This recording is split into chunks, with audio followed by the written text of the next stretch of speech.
Let's take a look at this fish shaped cable organizer. You can buy these for 60 rupees or around $1. These are made out of rubber, so they are quite flexible, and this teeth will help you organize your headphones. This is how you do it.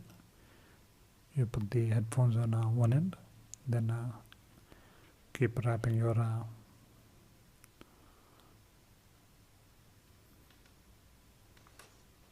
once you reach the end, you just tuck that in,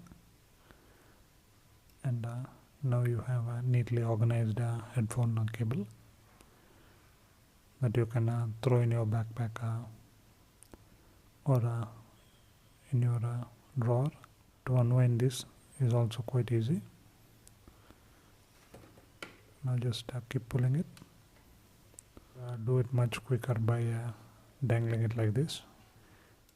You could get it out much quicker.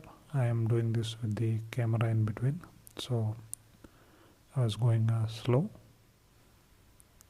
This is a simple way to organize your headphone cable. Quite nice. Check it out. Did anyone see a cat around?